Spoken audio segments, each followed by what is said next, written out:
Vos matins prennent une autre dimension. Avec Aïssa sur Espace TV Europe.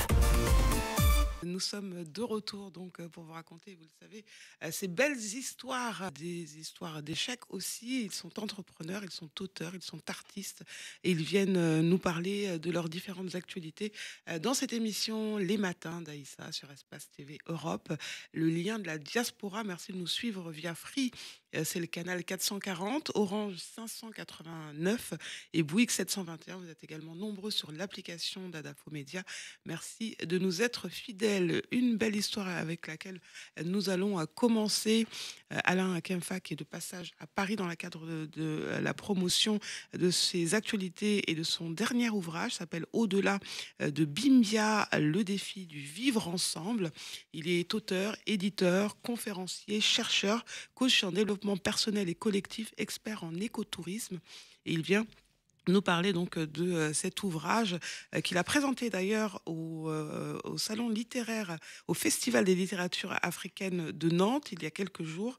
Et depuis, ce sont des rencontres, des ateliers, des expositions auxquelles il est invité à participer pour parler un petit peu de son expérience, raconter son histoire et faire connaître Au-delà de Bimbia, le défi du vivre ensemble. Alors Alain Kemfa, merci de nous rejoindre sur le plateau pour la deuxième fois. Bonjour, comment ça va ? Bonjour, ça va très bien. Tout est très positif et c'est parfait. Très heureuse de vous accueillir pour parler de ce deuxième ou premier ouvrage. En tout cas, ça va dans la continuité de Bimbia 2015-2025, une odyssée mémorielle dont on avait largement parlé sur ce plateau. Donc, c'est la raison pour laquelle on est vraiment très heureux de vous accueillir. Alors, quel a été l'accueil que vous a réservé le public à cet événement, le Festival des littératures africaines, où vous étiez à Nantes il y a quelques jours ?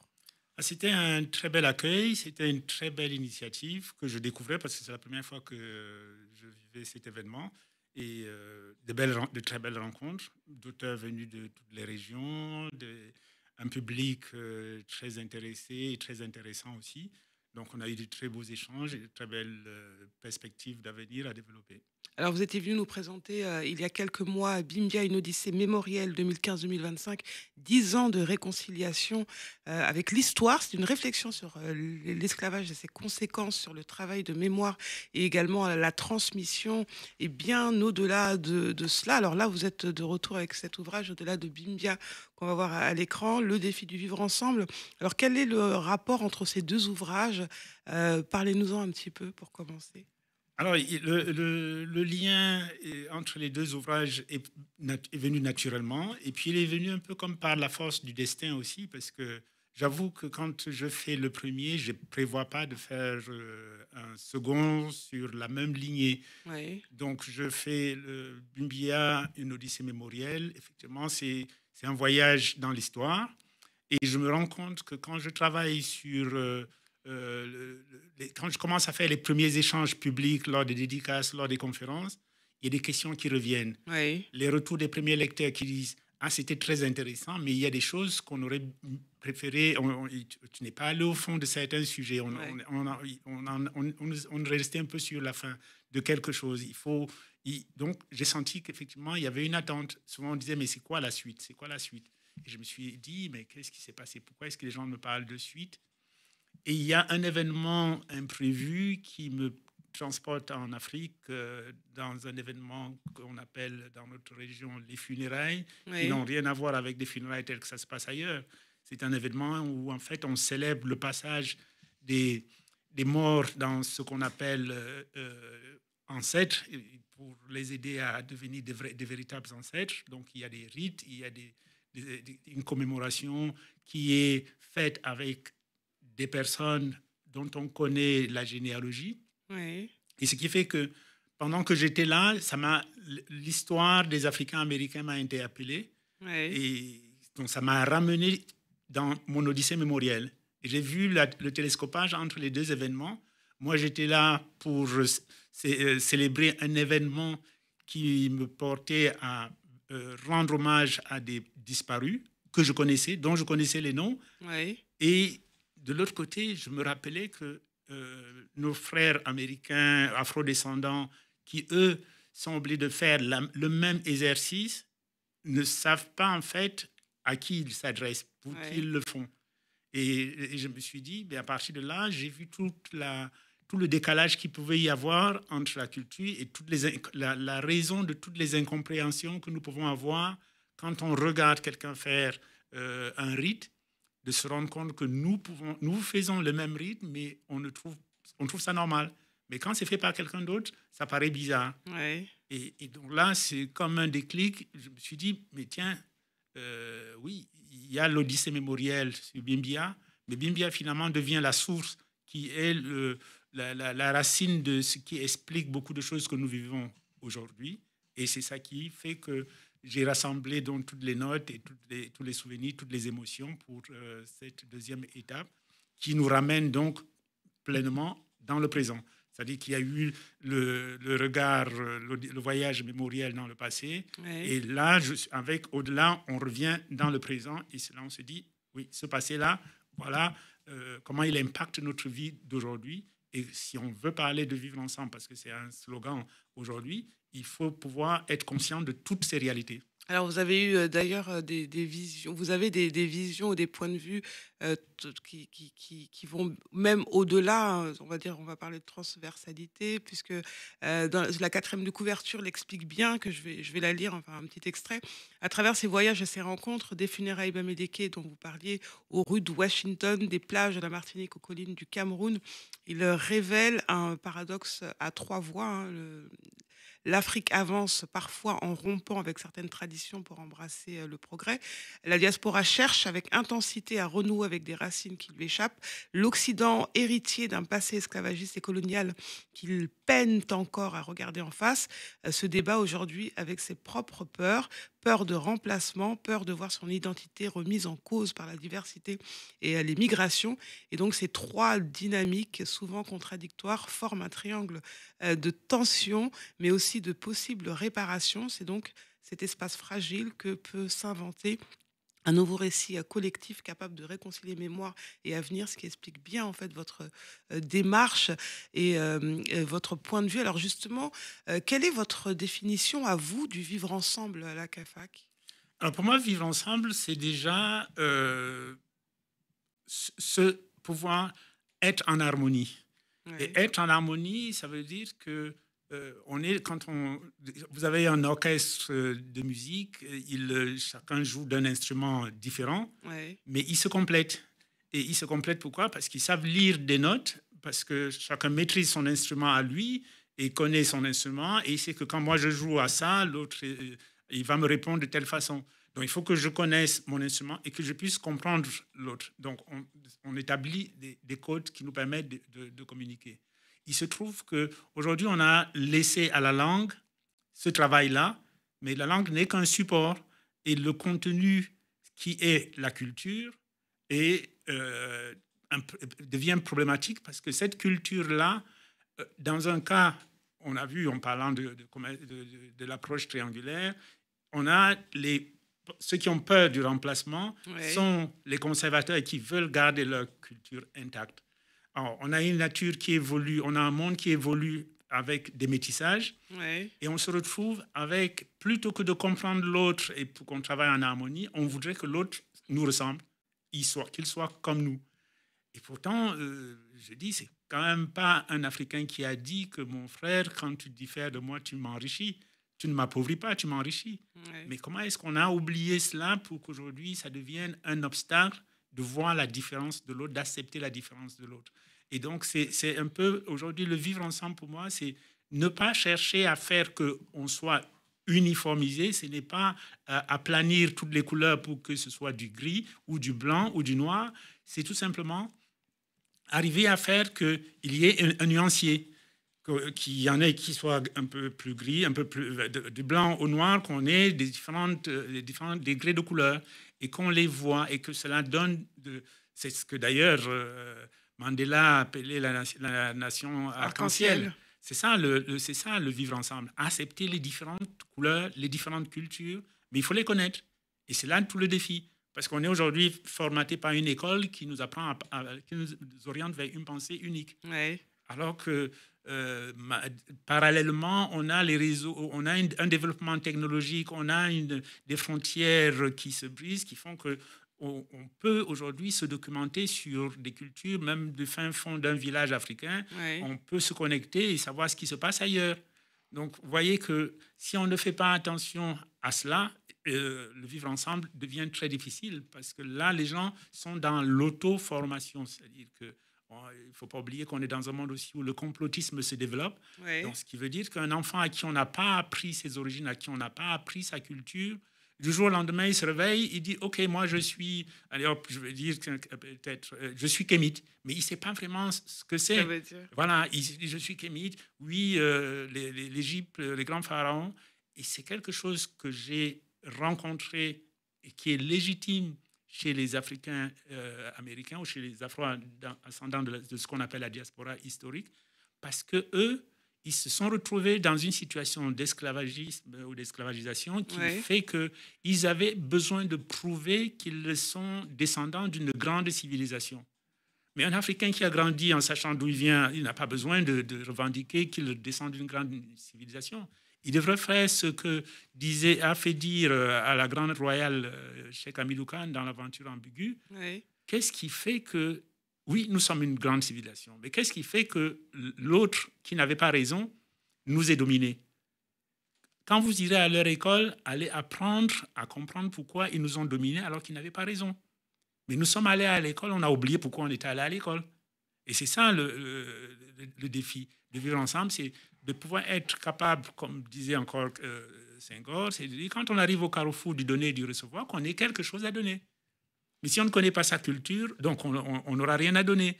Et donc l'autre va rester dans sa position de dominant parce qu'on sera dans la course de vouloir lui montrer qu'on connaît sa culture, on est aussi bon que lui, on connaît le bon vin, on sait s'habiller, on sait parler du très bon français, on connaît l'histoire de France.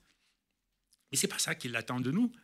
Donc, le vivre ensemble, c'est que autant il va m'apprendre le français, autant moi, je veux lui apprendre pas forcément la langue, mais je veux lui dire qui je suis. Donc, c'est ça qui... Faire goûter un bon plat de chez moi, par exemple. Voilà, par exemple. Ouais. Et là, j'ai une anecdote là-dessus.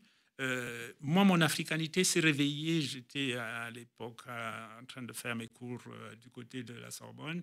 Et j'avais une camarade, une amie de promotion qui, c'était intéressant à moi, je n'avais pas trop bien compris pourquoi, elle passait beaucoup de temps avec moi. Et un jour, elle me dit, après quelques mois de cette amitié, elle me dit, mais Alain, il va falloir que je te dise quelque chose. Je vais t'avouer que je suis un peu déçu. Parce que quand je t'ai vu, j'avais l'impression que tu portais en toi une histoire que tu allais me raconter. Ouais. Mais depuis, lors de nos échanges, je vois que toutes tes références sont occidentales. Ça a été un choc violent. Mais salvateur, parce que du coup, à partir de ce moment-là, j'ai compris que ce qu'elle attendait de moi, ce n'était pas que je lui montre que je la connais, mais que je lui montre qui je suis. Donc, vivre ensemble, pour moi, c'est cela. C'est-à-dire que chacun se connaît et apprend à connaître l'autre. Et les deux, chacun peut parler de lui, mais en s'écoutant. Et quand on s'écoute, on se comprend et on se tolère. Alors là, vous nous expliquez l'importance de connaître son histoire, de la partager, connaître également ses cultures. Mais est-ce que justement, il n'y a pas d'autres facteurs qui poussent les gens à se diviser? La politique, les raisons économiques, un manque d'éducation citoyenne, par exemple? Alors, c'est ça. C'est-à-dire que l'injustice. C'est-à-dire qu'à partir du moment où il n'y a pas de justice, ça pose un problème. Et quand on a des périodes difficiles, parce qu'on peut être dans un monde juste, mais il y a des périodes difficiles. On a connu récemment le Covid. S'il n'y a pas une solidarité à ce moment-là, c'est très compliqué. Mais on se rend compte que malheureusement, dès qu'il y a une période difficile, chaque fois qu'il y a une période difficile entre les hommes, on pense que le problème, c'est l'autre. Ouais.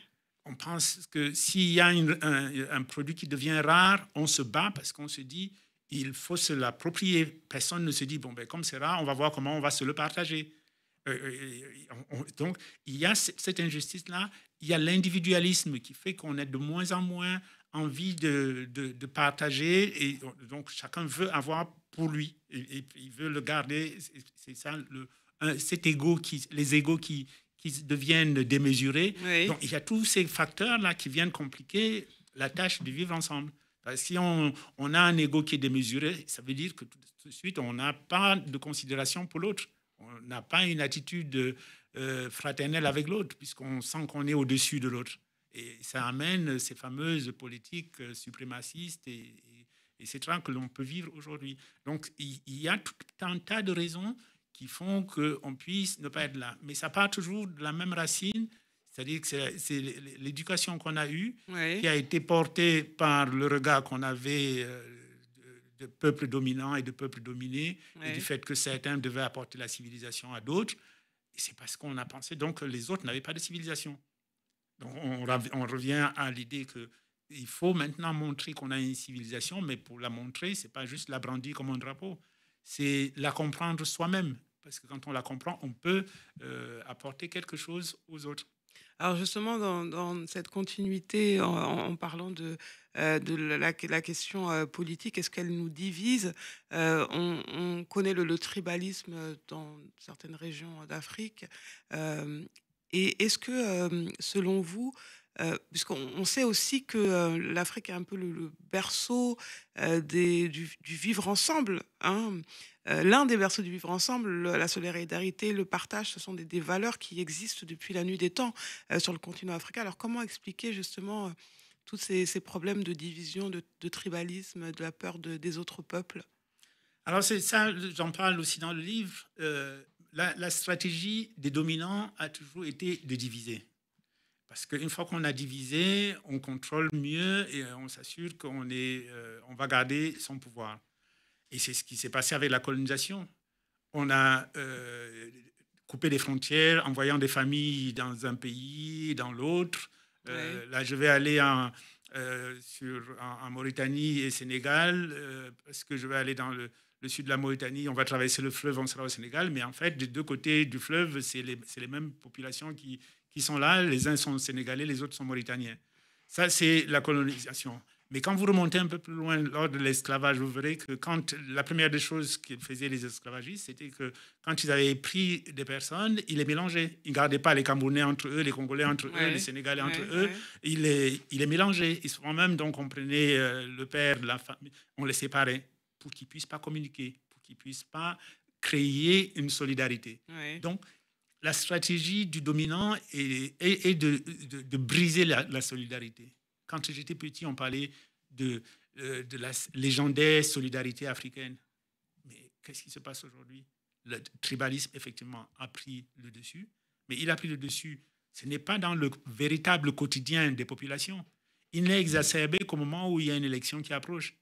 Parce que c'est là que les candidats commencent à se dire qu'il faut aller rassembler les miens. Au lieu de trouver donc une thèse ou des arguments fédérateurs, on va chercher des arguments qui vont plutôt créer ce que certains tristement appelaient le socle granitique, qui assure donc des gens pour qui on n'a même plus besoin de faire d'efforts de conviction parce qu'on estime qu'ils sont acquis à notre cause. Et on les dresse, on se sert d'eux pour aller combattre les autres. Donc, ce qui fait qu'en fait, ça ne permet pas de se développer parce qu'on n'est pas dans une démarche de vivre ensemble, mais plutôt une démarche de dire je me suis accaparé le pouvoir, je me sers de ma famille pour aller combattre l'autre. Et puis, voilà. Et comme en face de moi, s'il y a plusieurs tribus, j'évite que ces tribus-là ne se mettent ensemble. Donc, je vais aller dresser telle contre l'autre. Et voilà un peu, malheureusement, cette stratégie qui traîne depuis longtemps et qui perdure. Et on vient là-dessus rajouter les institutions. On dit les institutions sont régaliennes. Il faut protéger les institutions. La force reviendra à la loi. Mais c'est des termes qui, en fait, permettent à celui qui est au pouvoir de se maintenir. Il n'est pas à l'écoute des populations puisqu'il a divisé. Et maintenant, il se sert des arguments juridiques pour venir... comme ça, briser tout élan qui menace son pouvoir. Donc la division, c'est en plus une stratégie des dominants qui s'en servent pour maintenir les peuples dans leur situation de dominés. Et donc là, on a parlé de l'Afrique. Si on regarde d'un point de vue européen, des réalités qu'on vit, notamment dans ce pays où on voit quand même cette fracture entre les uns et les autres, poussée, vous le disiez tout à l'heure, par des raisons soit économiques, soit divisées par les politiques, c'est assez lourd aujourd'hui lorsque l'on voit que c'est vraiment les uns contre les autres et on ressent vraiment une montée du racisme en Europe. Oui, on le voit. Hein, moi, je me rappelle, il y a des années, quand la première fois où le Rassemblement national, ça s'appelle le Front national à l'époque, avait frôlé les 10%, mais c'était un coup d'effroi. C'est un cataclysme. Voilà. Mais aujourd'hui, ils sont à 33%. On a l'impression que ça n'émeut plus personne. C'est devenu presque normal. Et ça, c'est pas qu'en France. On a vu que Voilà. c'est un peu partout dans le monde. Ouais, la montée des extrêmes. La montée des extrêmes. Et la montée des extrêmes, malheureusement, qu'elle soit de gauche ou de l'extrême gauche ou de l'extrême droite, ce n'est pas bon pour le vivre ensemble. Donc, mais le pire, c'est que même ceux qui sont dans la voie du milieu, qui sont au centre, ils sont divisés aussi. Et c'est ça le véritable drame. C'est-à-dire qu'on est aujourd'hui, on a une société qui se fragmente tout simplement parce qu'on n'arrive plus à trouver ce qui nous rassemble. Parce qu'on est plus à parler de ce qui nous sépare qu'à parler de ce qui nous rassemble. Et pour parler de ce qui nous rassemble, il faut qu'on puisse, comme on dit, moi je me rappelle en géométrie, quand on traçait des cercles, il faut d'abord tracer 2 cercles, et puis après on va regarder dans chacun des cercles ce qu'on peut retrouver chez l'autre, et on les rapproche, et on crée cette intersection qui va nous rassembler et qui va faire qu'effectivement, là on se retrouve pour discuter en acceptant que chacun ait une partie de lui. Et ça, c'est quelque chose qu'on a du mal à faire et qui pourtant il faudrait faire, effectivement. Et justement, une fracture qui s'est un peu aussi intensifiée avec l'usage que certains font des réseaux sociaux et des nouvelles technologies notamment, où on voit de la haine se déverser sur les réseaux et justement ces, ces médias qui utilisent justement cette fracture pour monter les gens les uns contre les autres avec des articles tapageurs, etc. Est-ce que justement les réseaux sociaux et les nouvelles technologies ont permis également d'intensifier ces problèmes de vivre ensemble? Alors, les réseaux sociaux ont tout intensifié, le bon comme le mauvais. C'est-à-dire qu'aujourd'hui, grâce aux réseaux sociaux, on se connaît comme si on se fréquentait tous les jours. On est connecté, on sait comment est-ce qu'on évolue, on sait l'actualité de l'autre.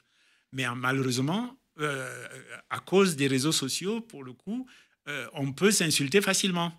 Ouais. On peut se cacher derrière son écran, prendre un faux nom et s'insulter. Mais la vie est ainsi faite. C'est-à-dire que quelqu'un disait, il y a le bien et le mal. Et jusqu'à présent, personne n'a réussi à séparer les deux.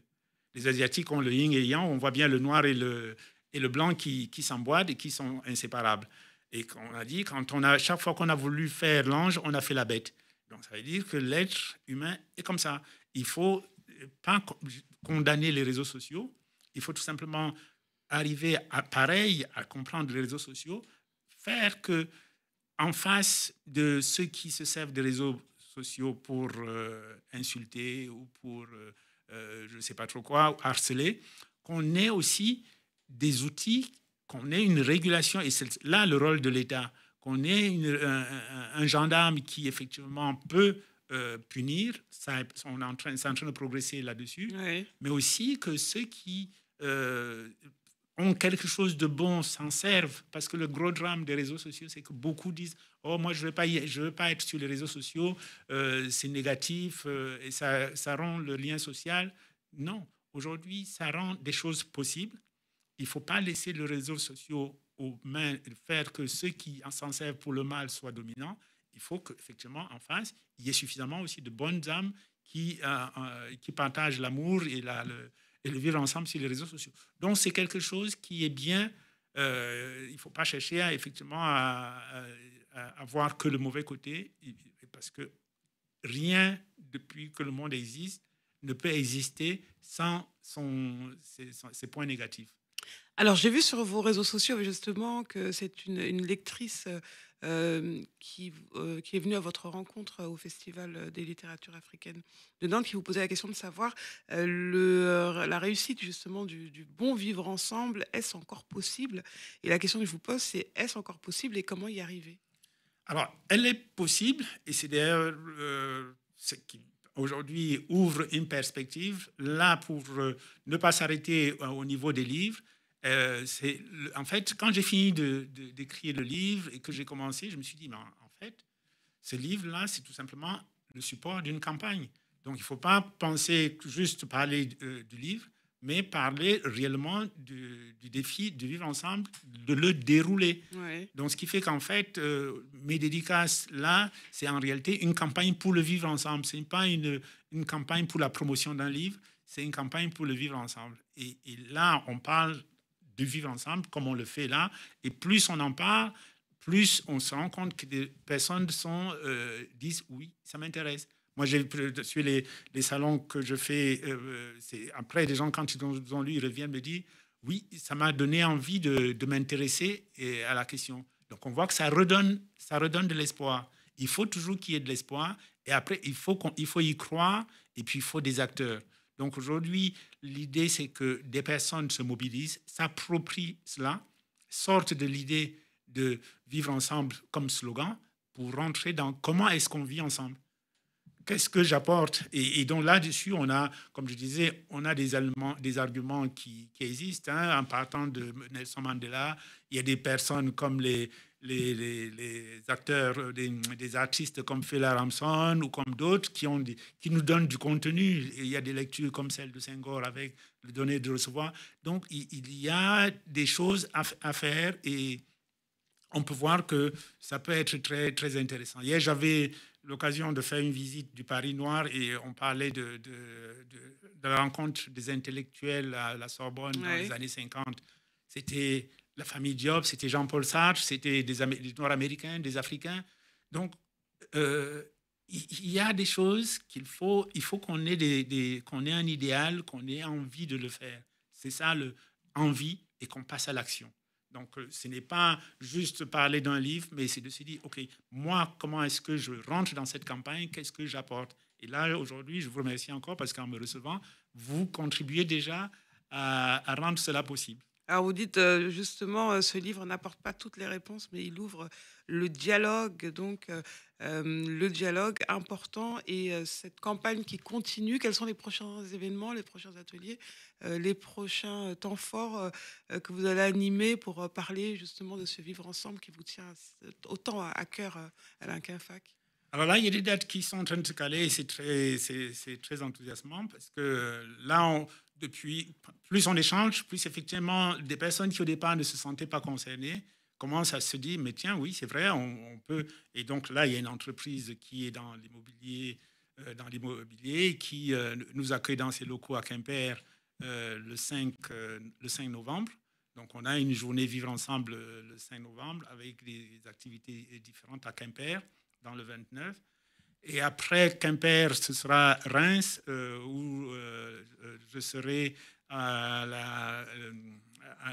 dans le cadre du Festival des Solidarités pour parler du vivre ensemble aussi à la librairie Plume, j'espère que je ne dis pas de bêtises, mais avec une librairie. Donc tout cela, on va retrouver ce calendrier sur les réseaux sociaux.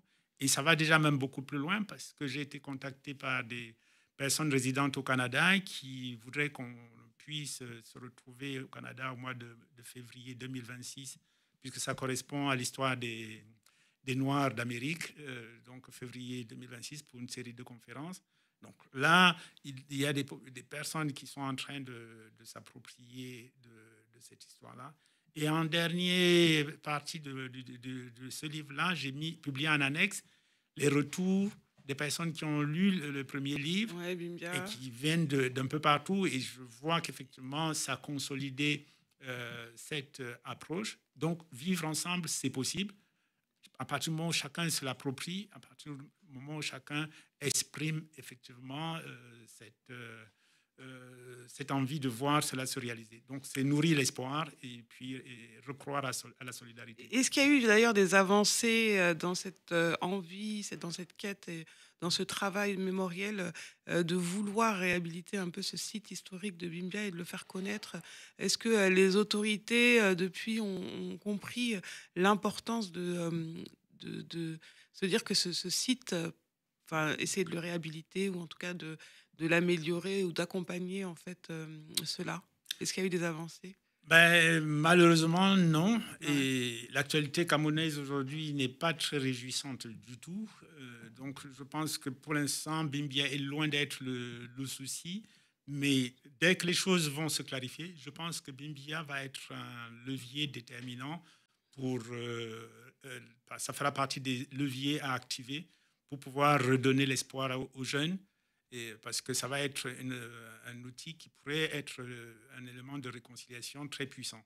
Donc, on attend que le Cameroun sorte de cette période de crise post-électorale pour retrouver le chemin de la reconstruction. Et à ce moment-là, j'ai des fortes raisons de croire que Bimbia va jouer un rôle dans la reconstruction du Cameroun. Ça tombe bien, puisqu'en fait, je voulais également vous faire réagir sur l'un de vos posts où vous dites le Cameroun vit un moment charnière de son histoire entre espoir, colère et détermination. Une génération dit stop à 43 ans d'immobilisme. Les élections viennent de passer et pour la première fois depuis longtemps, un peuple camerounais s'est réveillé. Je ne vais pas lire toute la publication, ce serait long, mais vous parlez d'un peuple debout, d'une jeunesse qui s'est largement exprimée. Un poste où il y avait entre désillusion et espoir quand même. Oui, désillusion, plus déception que désillusion. C'est-à-dire que la déception vient du fait que on aurait pu penser que une clique au pouvoir depuis une quarantaine d'années, aujourd'hui plusieurs fois grand-père, aurait envie d'aller maintenant se reposer et de laisser une jeunesse s'épanouir. Au lieu de cela, il s'accroche et quand on voit les images du Cameroun de ces derniers jours, c'est de la désolation.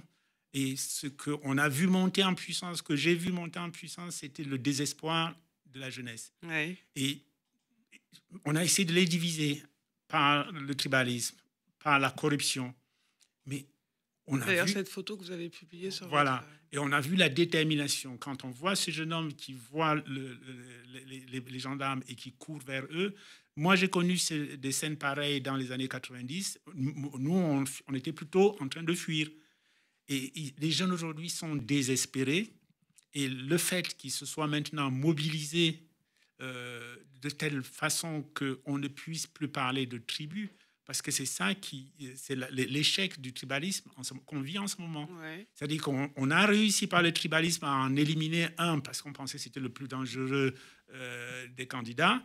On l'a éliminé et en l'éliminant, on a fédéré plutôt d'autres blocs. C'est-à-dire un bloc qui n'était pas uni auparavant s'est consolidé. Et donc maintenant, dans les rues et sur les réseaux sociaux, on entend des ressortissants de certaines tribus qui dénoncent les tribus qui avaient été manipulées justement pour la division tribale. Et donc, ces jeunes-là ne parlent plus en termes de « je suis Bamileke, je suis Betty, je suis… » Ils parlent tout simplement en termes de changement. Et ils ont trouvé un vecteur qui est quelqu'un du Nord, dont toutes les populations du Sud et de l'Ouest l'ont accueilli comme le sauveur, une fois qu'on avait éliminé le premier. Donc, c'était la déception de voir que des personnes qu'on aurait pu penser, avec l'âge en Afrique, on dit que l'âge, c'est la sagesse. On se serait attendu à des personnes qui avaient atteint l'âge de la sagesse, puis se dire, oui, laissons ces jeunes-là respirer, donnons-leur un espoir, ont voulu s'accrocher au pouvoir. Et l'espoir, parce qu'on voit qu'il y a une jeunesse maintenant, c'est pas complètement, je ne suis pas un idéaliste, je ne rêve pas non plus, ça n'a pas complètement disparu. Il y a encore des séquelles, le tribalisme qui est encore là, et la corruption, les tentatives de corruption qui sont encore là. Mais il y a une dynamique solidaire qui dépasse les frontières de la tribu, qui s'est mise en place et qui permet à ces jeunes-là de tenir le coup depuis quelques jours affrontant, sans peur, et allant même protéger le candidat qui serait le vainqueur. Donc il y a toutes les raisons d'espérer, mais la déception est quand même immense. Les deux ouvrages seront sous peu disponibles au Cameroun, c'est une bonne nouvelle. Oui, c'était en planification, mais maintenant, on rentre dans le domaine de l'incertitude. On ne sait plus, mais en tout cas, c'est dans les trucs. Dès qu'il y a une accalmie, il y a une attente au Cameroun pour qu'on puisse aller les présenter au Cameroun et ailleurs. Je pense que j'ai reçu un message où une dédicace est prévue en Mauritanie. Donc, je pense que le vivre ensemble va bien se résonner en Mauritanie bientôt. Alors, Alain Caffac, je rappelle que vous êtes auteur, éditeur, conférencier, chercheur, coach en développement personnel et collectif, expert en écotourisme, donc.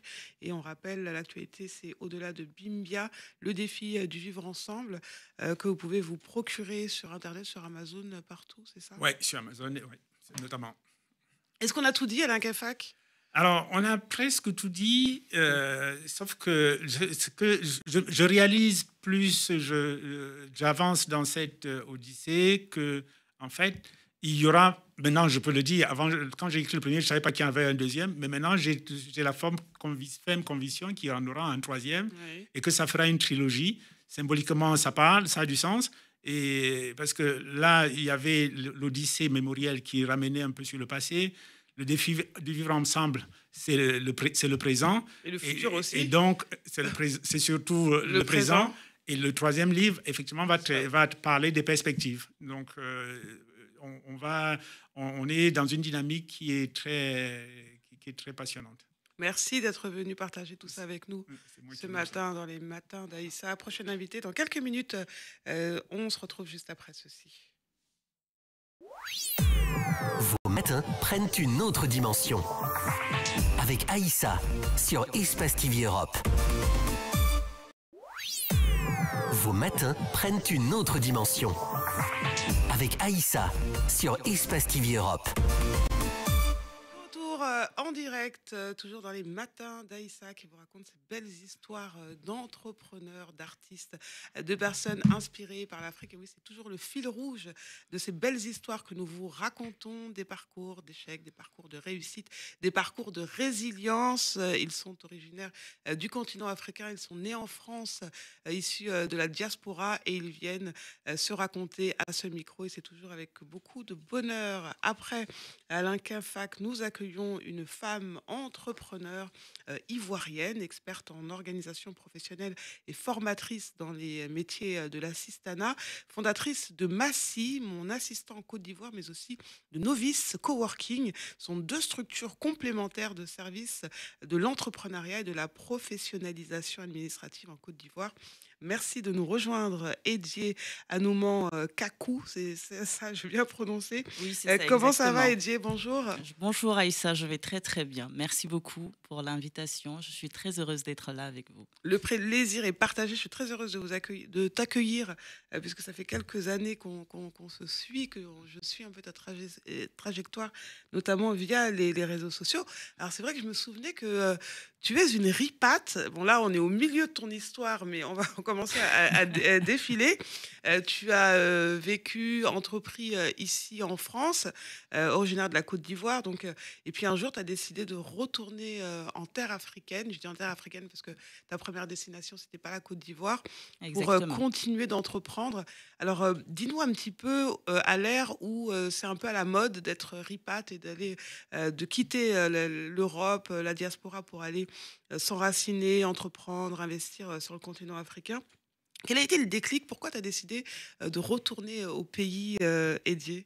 Là, tu me fais remonter assez loin, même s'il ne s'agit que de 6 ans, je dirais, pour un apprentissage. Et vous allez comprendre pourquoi par la suite je dis apprentissage. Les déclics, jusqu'à aujourd'hui, je ne saurais pas l'expliquer, Aïssa, dans le sens où je suis partie à Abidjan, en Côte d'Ivoire, parce que, dans un premier temps, j'avais un besoin de vacances. vu que je faisais des activités sur Libreville et j'avais restructuré, recentré ces activités-là au niveau de Paris, bon, à travers l'ancienne société qui est Kim June, qui était Kim June. Et je me suis dit, bon, je vais me reposer un tout petit peu à Abidjan pendant 2 semaines. Et vous savez, l'entrepreneur, lorsqu'il voyage, même pour une question de détente, n'est jamais, le cerveau n'est jamais en mode repos. Ouais. Donc, j'ai observé toutes les opportunités qu'il y avait et j'ai pu voir qu'il y avait, en fait, on était vraiment dans cet élan de promotion de l'entrepreneuriat au niveau de l'Afrique. Et j'ai rencontré pas mal d'entrepreneurs, en tout cas de porteurs de projets, mais j'ai détecté qu'il y avait aussi un besoin urgent, c'était celui de les installer et de leur fournir des solutions logistiques par rapport à la mise en place de leur activité et puis bon, à l'évolution. Ouais. Donc voilà. Et c'est suite à cela, après mon retour à Paris, il y a une opportunité qui s'est présentée. Ouais. Je l'ai saisie et 3 mois plus tard, j'étais de retour. Enfin, 3 mois. Oui, c'est ça. Oui, 3 mois plus tard, j'étais de retour à Abidjan, là pour entreprendre. Alors, en gros, pour pas tout de suite raconter ton parcours, ton histoire, parce qu'il y a énormément de choses à dire, juste qu'on ait un fil conducteur qui ne perde pas les personnes qui nous regardent aujourd'hui. Mhm. Lorsque tu te retournes 6 ans après, c'est quoi le bilan que tu fais de ton envie de retourner en terre africaine? Est-ce que tu as des regrets ou au contraire? Non, je ne dirais pas de regrets parce que comme vous savez, on dit toujours qu'on apprend. C'est clair qu'il y a des côtés positifs, il y a des côtés négatifs à la chose, mais en gros, on se nourrit des échecs pour pouvoir mieux rebondir. Dans le sens où, oui, ça m'a appris beaucoup de choses, comment entreprendre en Afrique, comment entreprendre en Côte d'Ivoire, quelles sont les réalités du terrain, est-ce que dans la préparation d'un projet, on ne tient compte que du business plan, du financement, etc. Il y a plein d'aspects à voir. Donc aujourd'hui, non, je suis totalement satisfaite. Je dirais que si c'était à refaire, j'aurais refait de la même manière à 50%. J'ai envie de dire ça. Mais en fait, en gros, pour que tu comprennes mon propos, c'était plus de savoir, est-ce que la vie à laquelle tu aspirais, dans l'ensemble, je ne parle pas juste de l'aspect professionnel, Ah mais d'accord, ok. est-ce que tu vis mieux, en fait, aujourd'hui, en vivant en Côte d'Ivoire? Oui. Oui, je vis mieux. Meilleure qualité de vie? Oui, exactement. Je vis mieux parce que, comme tu l'as souligné, meilleure qualité de vie et on est chez soi. Ouais. Ça, c'est vraiment très important. Je pense que c'est pour ça que je n'arrive pas à expliquer le déclic, parce que quand j'y suis allée, je me suis sentie réellement chez moi, avec des personnes de chez moi qui me ressemblent, qui ont leur combat au quotidien. Et j'ai cette impression-là d'avoir plus à apporter là-bas qu'ici. Ouais. En gros, c'est ça. Donc oui, je me sens bien, je me sens épanouie personnellement, professionnellement, etc. Alors, on dit que lorsque l'on est une femme et qu'on doit s'occuper de sa famille, aussi de ses proches, et entreprendre en même temps, lorsque l'on est sur le continent africain, c'est plus facile parce qu'on peut avoir plus facilement d'aide de personnes qu'on peut employer à la maison pour faciliter un petit peu les tâches du quotidien. Est-ce que c'est le cas pour toi? Est-ce que cet aspect-là, ça a changé quelque chose justement dans ton entreprise aussi? Est-ce que ça te dégage plus de temps? Au départ, oui, je ne cacherai pas. Au départ, parce qu'on connaît notre train-train quotidien quand on est au niveau de la diaspora. Quand on rentre, on a des facilités, donc on a droit au personnel de maison, on peut avoir un chauffeur, on peut avoir des outils ou des supports qui nous permettent de mieux nous concentrer sur notre activité. Mais cependant, au fur et à mesure qu'on y est, on développe ou on s'aperçoit d'autres problématiques. Par exemple, pour la nounou, si tu as une nounou, par exemple, que tu dois changer une nounou tous les 2 mois, tous les 3 mois, que voilà, cette situation-là au niveau familial, c'est instable. Tu ne sais pas si la nounou, elle va aller chercher ou bien va chercher l'enfant à l'heure. Bon, Ouais, bref, si elle s'en après, occupe bien, etc. voilà, Bon. si elle s'en occupe bien, voilà, ce sont ces autres problématiques-là qui sont, moi, par exemple, aujourd'hui, j'ai décidé de reprendre le même système comme on fonctionne ici. Ouais. C'est-à-dire que, bon, j'organise la maison comme si je n'avais pas de personnel de maison. J'ai quelqu'un qui va venir me faire le ménage 2 fois par semaine, par exemple. Ouais. Au début, j'avais un chauffeur, maintenant, je n'ai plus de chauffeur, puisque après, voilà, ça dépend de l'évolution. J'avais un chauffeur parce que je ne maîtrisais pas du tout et j'avais peur de conduire. Donc, voilà. Mais aujourd'hui, enfin, j'ai réussi à trouver un équilibre Ouais. de façon à mieux m'organiser pour pouvoir mieux maîtriser certaines choses. Ouais. Et Voilà. lorsque tu reviens comme ça, quelques jours, quelques semaines à Paris, c'est quoi ton état d'esprit? On est dépaysé. Ouais. On est dépaysé, mais complètement, parce que, mine de rien, ça fait très longtemps, pour ne pas dire la date, enfin, ça fait à peu près 2 ans que je ne suis pas revenue. Ouais. Donc, on est complètement dépaysé. Complètement dépaysé. Il y a des choses qui ont évolué.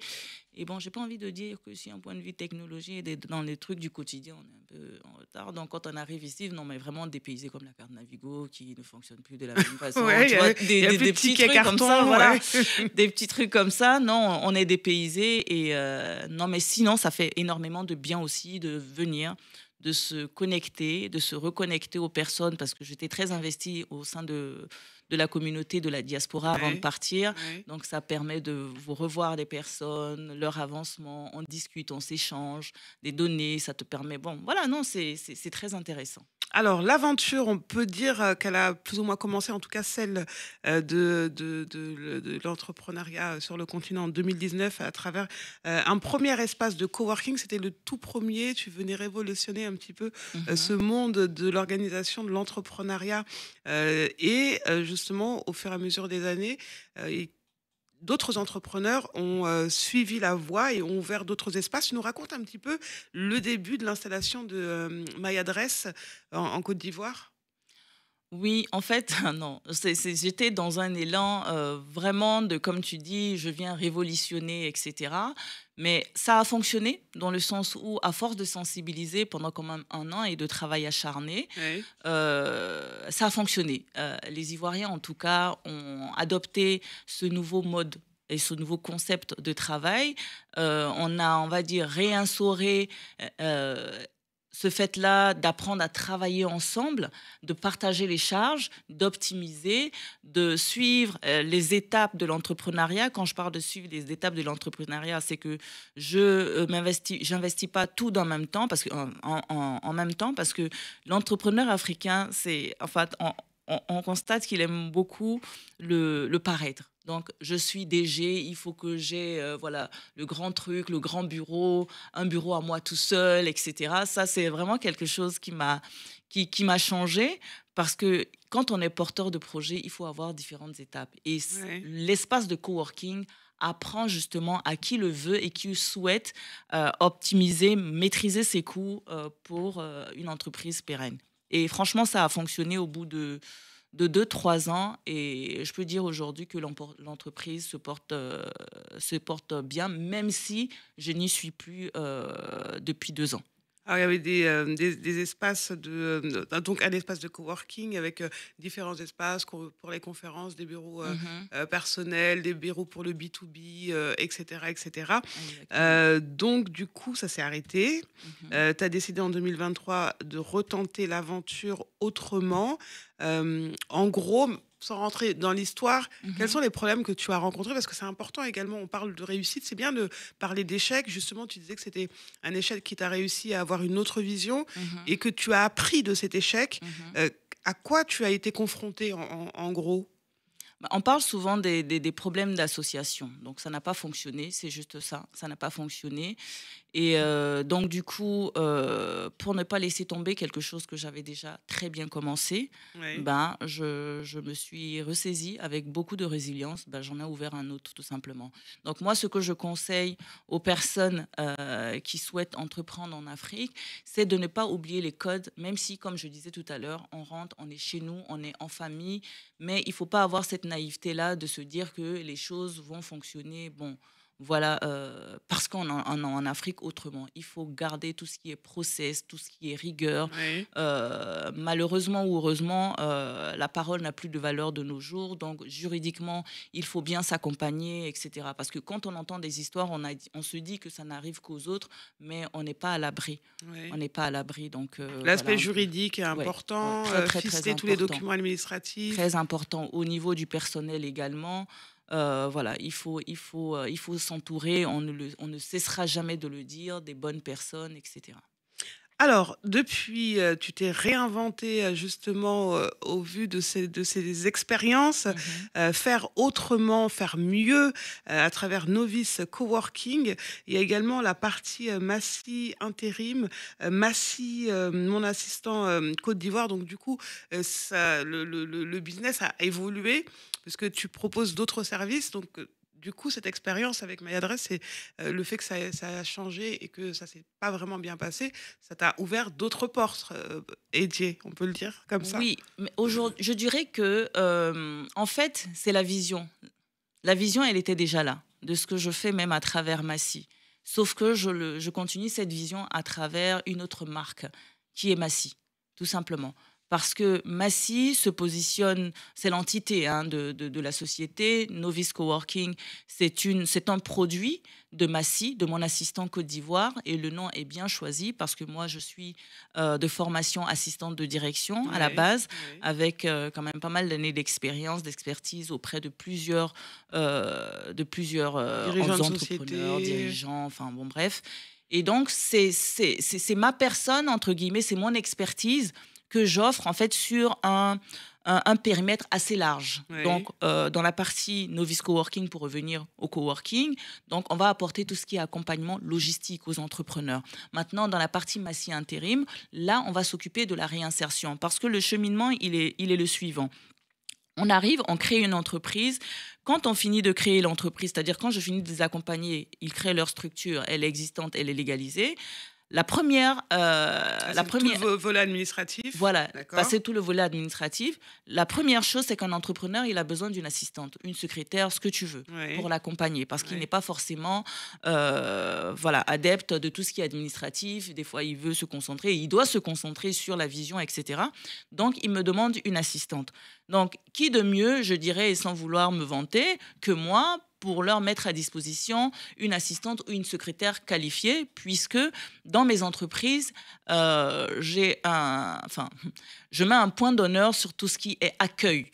Accueil, relation client, vraiment au niveau des process administratifs, tout doit être carré, etc. Donc, le réflexe de ces personnes-là que j'accompagne, c'est de venir me demander si je peux leur mettre à disposition un personnel qui ressemble au mien.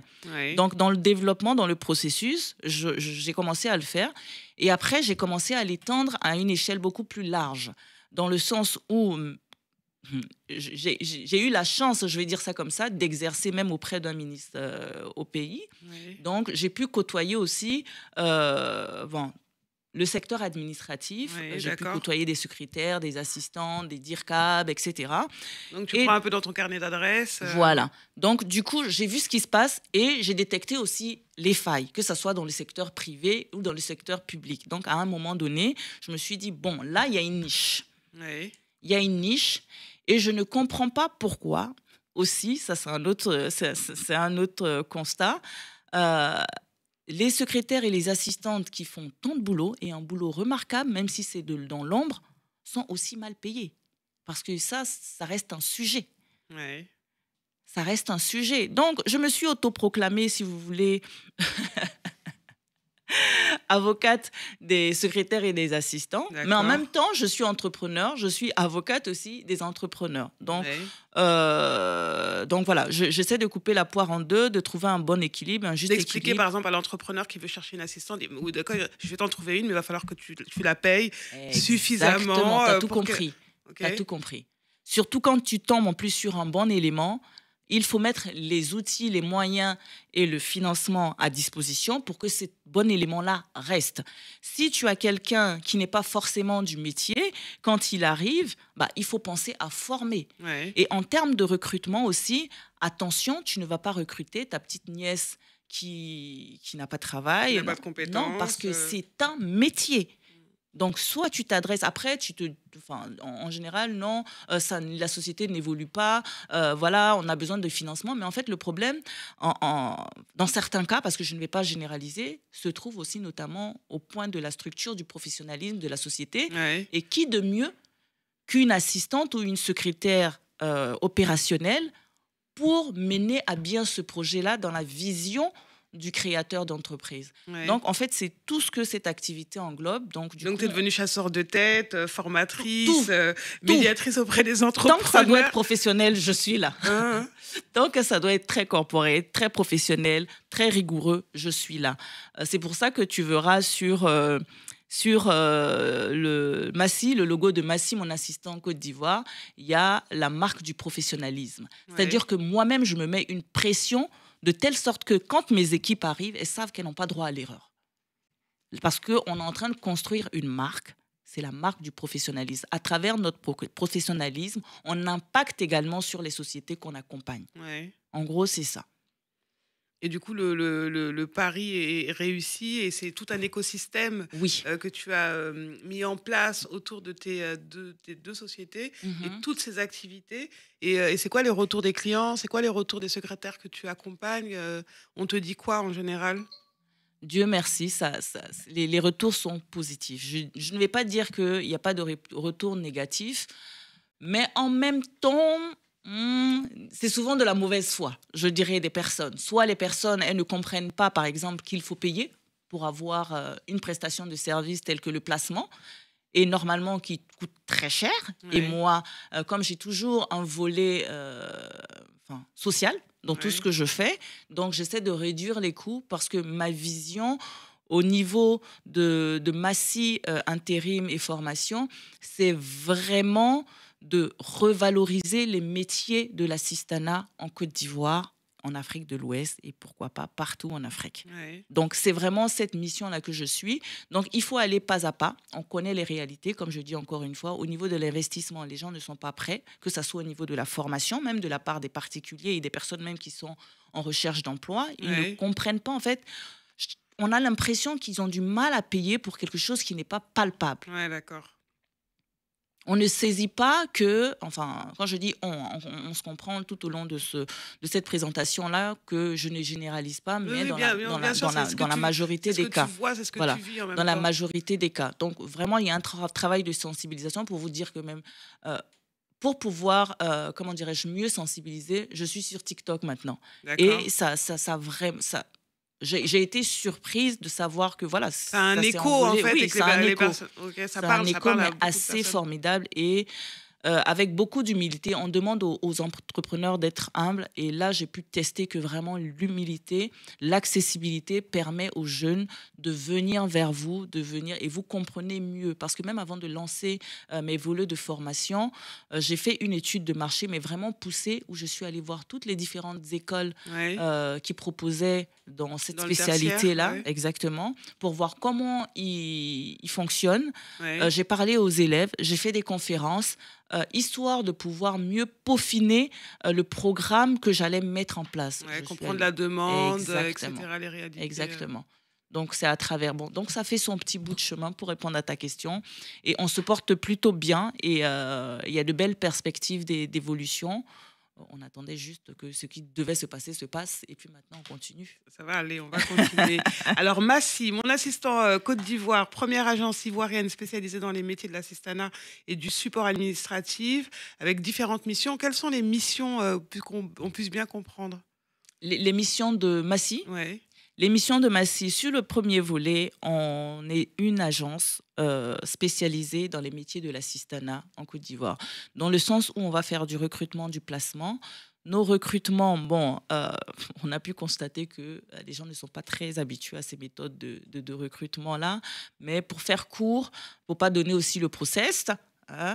juste pour comprendre, en fait... Pour faire court, on fait des tests. En fait, un recrutement chez Massy, c'est une journée que le candidat passe avec nous au sein de l'agence. Et au niveau du placement, on essaie de comprendre les besoins réels du demandeur, du client, du prospect. Et ensuite, on essaie de regarder dans notre CVTech s'il y a un profil, parce que les gens aussi viennent en candidature spontanée. Donc, s'il y a un profil qui convient, on essaie de trouver un équilibre pour les mettre en relation. Et on veille à ce que cette collaboration-là entre le demandeur et le particulier se passe bien. En tout cas, il y a un suivi, on appelle, on reste dans notre position d'intermédiaire des deux pour que ça aille jusqu'au bout.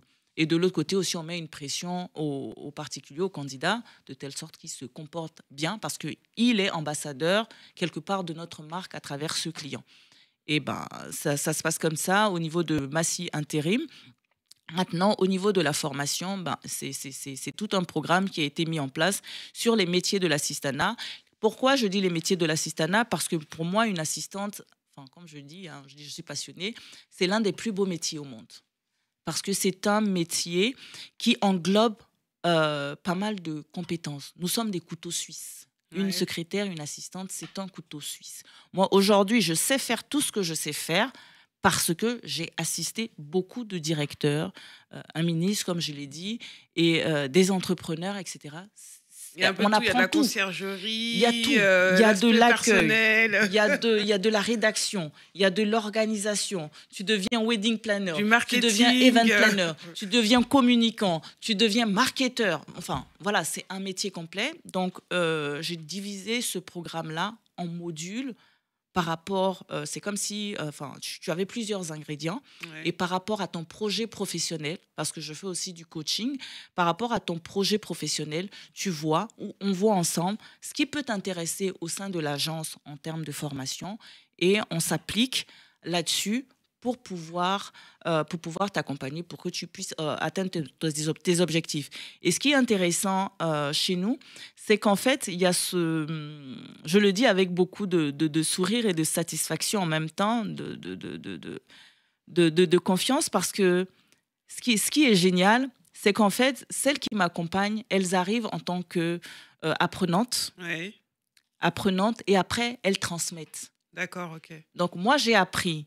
Je transmets. De flambeau, exactement. Et ça, c'est génial. Et ça, c'est génial. Et ça, c'est vraiment gratifiant, en tout cas pour moi. Moi, j'adore. Alors, j'ai vu plus de 125 personnes formées et plusieurs placées en entreprise. Oui. Je lis ça, belle satisfaction, je suppose. Et donc, on va parler de la suite des accompagnements dans un instant, la raison pour laquelle tu es venu nous parler. Mais on va d'abord présenter Novi, donc espace de coworking, on l'a dit, on l'a vu à l'image. C'est la marque immobilière entrepreneuriale de Massy, située à Cocody, en Côte d'Ivoire, donc à Abidjan. Un espace qui offre un cadre de travail pro, accessible, inspirant aux porteurs de projets, donc service de domiciliation que vous proposez également pour les entreprises, bureaux privatifs, open space, salle de conférence et de formation, et donc l'accompagnement administratif et logistique aussi, puisque en même temps, tu disais tout à l'heure, c'est tout un package.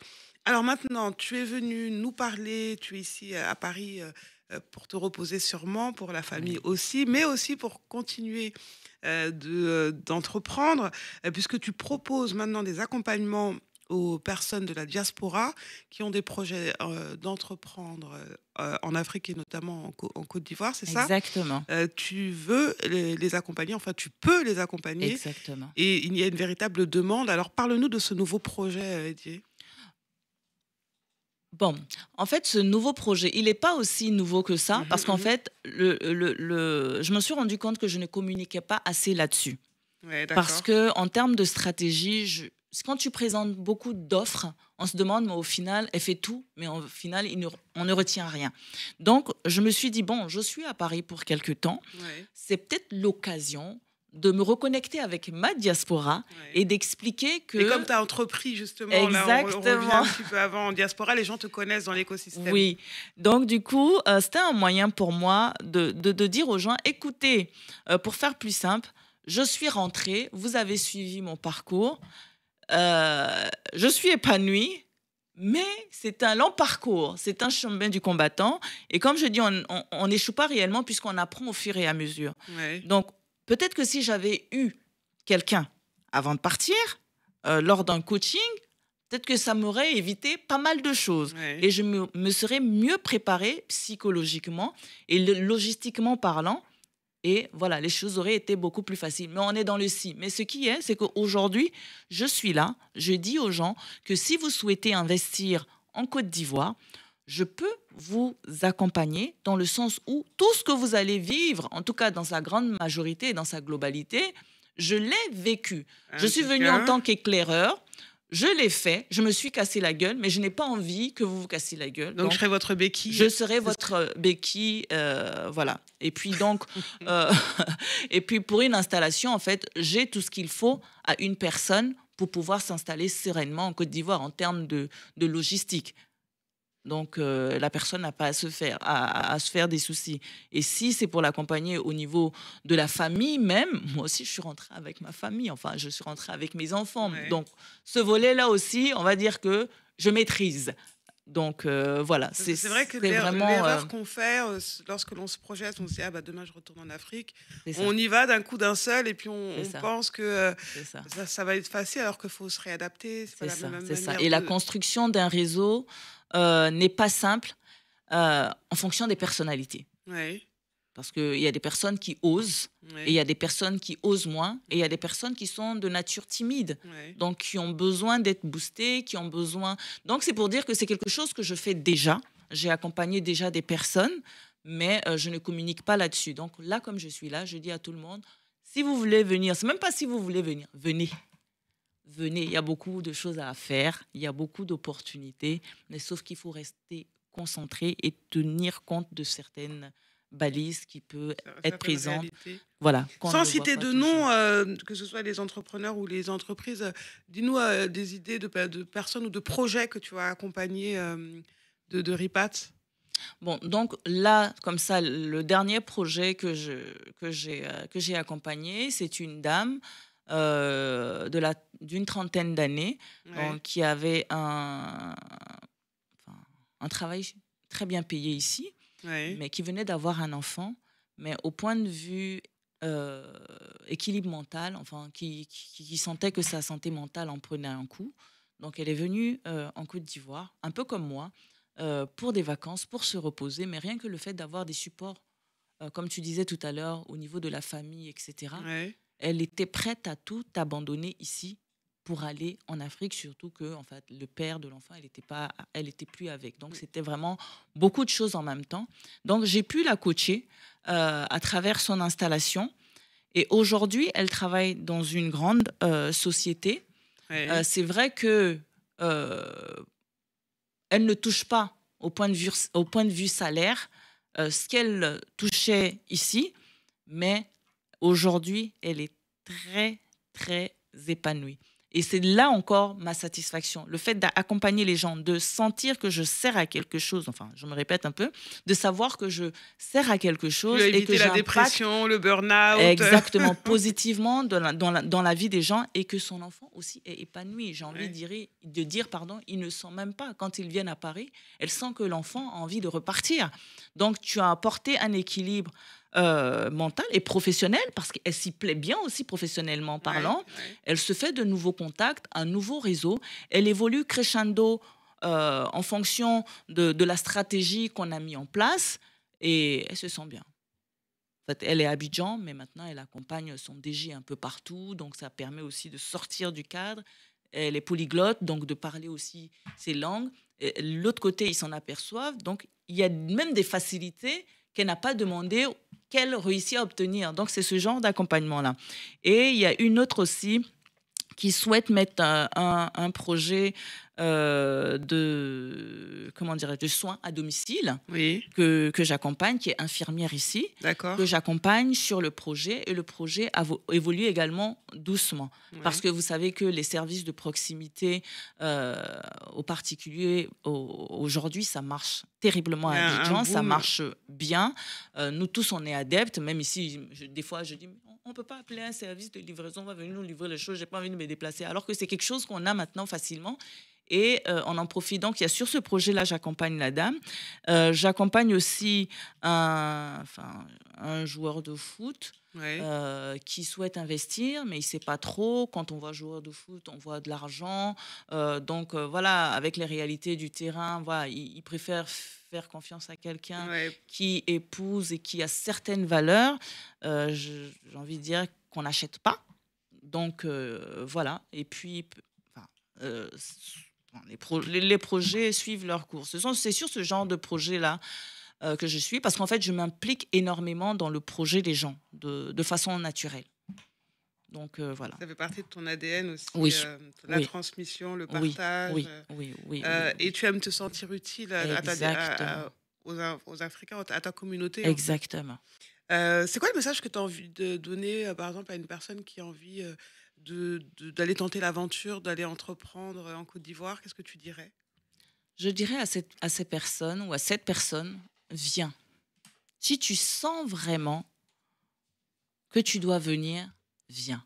Parce qu'il y a un appel. Après, on n'est pas tous spirituels, mais il y a un appel. Il y a des choses, quand tu le sens, fais-le. Ne te pose pas de questions, fais-le. Et moi, je peux dire que c'est ce qui a fonctionné avec moi de façon inconsciente. Ouais. Mais après, les choses s'emboîtent de telle sorte, tu te dis, c'est moi qui suis en train de faire ça? C'est moi qui suis en train d'impacter sur la vie des gens, que ce soit professionnellement ou personnellement. Ouais. Si vous sentez que vous avez besoin, parce que ce qu'on entend au niveau, pardonnez, je coupe en même temps, ce qu'on entend au niveau de la diaspora, à chaque fois, j'ai pas assez d'économie pour rentrer. Ouais, c'est vrai. J'ai pas ça, j'ai Pas pas de ça, réseau. j'ai pas ça, j'ai pas ça, j'ai pas ça, et puis on est là. On se pose trop de questions. C'est ça, hein. Des fois, on se pose trop de questions. C'est vrai qu'il faut... après, c'est une question de caractère. Il y a des gens comme moi, là, on prend trop de risques. On fatigue les gens autour de nous. Mais il y a des gens aussi qui savent prendre des risques mesurés. L'Afrique, c'est pas l'Europe. Si tu es humble, parce que ça, on en revient toujours là, que tu pars en Afrique pour entreprendre et que tu te comportes comme quelqu'un qui n'a rien et qui veut construire, tu as la possibilité de le faire. Tu peux manger les boflotos tous les jours, tu n'es pas obligé d'aller au restaurant. Tu vois ce que je veux dire? Tu peux prendre le yango, enfin, après, à juste mesure. Tu peux prendre le wororo, tu peux prendre le gbaka. C'est pas parce que tu es Faire comme tout benguis. le monde, en fait. Tu peux vivre comme tout le monde, te fondre dans la masse. C'est souvent ce genre de problème et de calcul qu'on fait qui nous empêche. Moi, j'ai une voiture. Ah, parce qu'en fait, le prix de l'immobilier, les transports et tout, ça, c'est cher. Oui. C'est comme ici, Non, en c'est fait, cher. quand tu regardes. C'est cher. Et Abidjan est devenu très cher. Très cher. On ne s'en cache pas de le dire. Mais nos goûts et nos conforts liés à notre statut de personne, de benguiste, Ouais. nous freinent aussi beaucoup par rapport au regard des autres. Ça, c'est une réalité. Quand on arrive, on veut faire genre, etc. Il y a des gens qui mangent tous les jours au restaurant. Même à Paris, tu ne manges pas tous les jours au restaurant. Pourquoi? Parce que tu es en Afrique, tu veux manger tous les jours au restaurant. Pourquoi tu veux être à la une de tous les espaces qui ouvrent? Non, tu vas te casser la gueule. Parce qu'il y a d'autres réalités que tu n'as même pas encore calculées qui t'attendent devant. Donc, l'humilité, tu arrives, tu te fonds dans la masse, tu fais tes calculs, tu viens comme un conquérant. Je te dis, simple, pas à pas. Pas à pas. Et tu fais très attention aux personnes avec qui tu t'entoures ou quand tu développes ton réseau. Tu étudies les personnes, tu observes, tu formalises tout ce que tu fais, même si on vit dans un secteur qui est en majorité informel. Ouais. Ce que l'Occident nous a appris, qui est de bon, ne le rejetons pas. Parce qu'il y a de bonnes choses et de très bonnes choses qui peuvent nous servir aussi de l'autre côté. C'est juste trouver un équilibre par rapport. Sinon, rentrer. C'est tout ce que j'ai à dire. Rentrer. Et être bien accompagné, du coup. Oui. On rentre et on se fait accompagner, bien entendu. Alors, je rappelle quand même, parce qu'on va, l'émission va toucher à sa fin, ça passe tellement vite. Tu as été lauréate du prix de la meilleure PME Diaspora 2025. Le prix 2023. 2023, pardon, c'est écrit 2023. Et du prix du leadership féminin. Ces deux prix récompensent ton travail, ton engagement pour l'émergence des PME africaines. C'est quand même gratifiant. Oui. Oui. Surtout ce prix de meilleure PME de la diaspora m'a fait vraiment plaisir parce que, pour donner une petite anecdote, je suis rentrée, mais aucun membre de ma famille, à part 2-3 personnes, ne savait que j'étais à Abidjan. Tellement je bossais, jour et nuit. Des fois, je bossais même à l'entreprise, je ne rentrais pas chez moi, je rentrais au petit matin. Quand les employés rentraient, je partais, je me reposais, je prenais une douche, je revenais. Wow. Donc, et quand tu vois que tu as été une des promotrices ou un des promoteurs, parce qu'il y en avait qui étaient déjà là, hein, des grandes firmes que je ne vais pas citer internationales, qui étaient là, et que toi, tu vois que de ta petite position entre griffes, tu viens et tu arrives à révolutionné, hein, pour utiliser ce terme, cette méthode de travail-là, parce que tu y mets beaucoup de cœur, beaucoup de passion. Moi, je suis une créatrice passionnée par l'entrepreneuriat. Ouais. Et j'ai beaucoup d'idées. Bon, bref. Donc, quand tu vois que les gens épousent ta vision par la force, dans l'âme, par la force de ton travail, ouais, et qu'on on le reconnaît, ça fait du bien. Ça fait énormément de bien. Et comme je dis, des entrepreneurs, des porteurs de projets, peut-être qu'ils ne visualisaient même pas comment ils allaient mettre un jour leur projet sur pied, ouais, le font grâce à cette petite, je vais dire ça comme ça, petite entre guillemets, solution, parce qu'on est venu non seulement régler le problème à travers la domiciliation virtuelle et physique des entreprises, ouais. régler un problème même, trouver une solution, par exemple, à l'administration même ivoirienne au niveau des impôts, du CPC, etc. Parce qu'on dit aux gens de travailler, d'entreprendre, pardon, mais on demande un siège social. Ouais.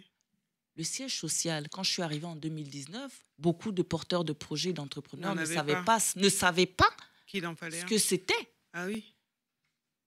Et maintenant, on a parlé du coût de l'immobilier, Ouais. Aïssa, mais combien ont la possibilité de s'offrir un local? On en parle. Combien ont la possibilité? Pour te dire que même les prix de l'espace de coworking novice qui démarre à la location à 2500 francs de l'heure, pour te dire que les gens ont souvent du mal à payer pour louer un bureau pour 1 heure. Ah oui. Pour la salle de réunion à 50 000 francs, il y a des personnes qui ont du mal à payer. Pour un espace événementiel qui est à 50 000, entre 50 000 et 60 80 000 la demi-journée, les gens ont du mal à payer. Donc, il y a certaines réalités qui sont là. OK, on fait la promotion de l'entrepreneuriat, mais quel support, quel accompagnement on met concrètement à leur disposition?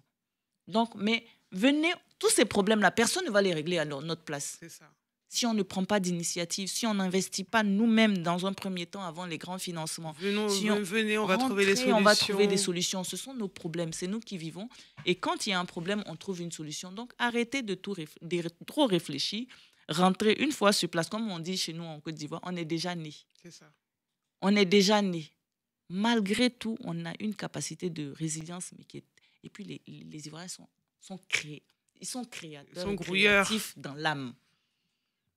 Moi, quand je vois la jeunesse ivoirienne, elle est belle, elle est formidable. Talentueuse. Elle est talentueuse. Il faut juste les accompagner, les conseiller, les diriger, leur donner un peu de moyens. Parce qu'il ne faut pas trop donner aussi. Parce qu'après, ça tombe dans trop l'assistance. Ouais. Mais venez, on va construire ce très beau pays. Edier, où est-ce qu'on te retrouve sur Internet si on veut être accompagné par toi, si on veut venir à l'espace de coworking, si on passe bientôt à Abidjan?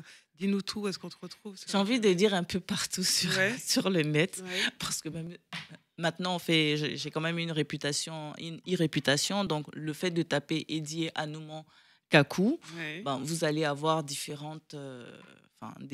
toutes les plateformes, il y a des sites internet. Il y a le site internet de Novice Coworking, il y a le site internet de massi-ci.com.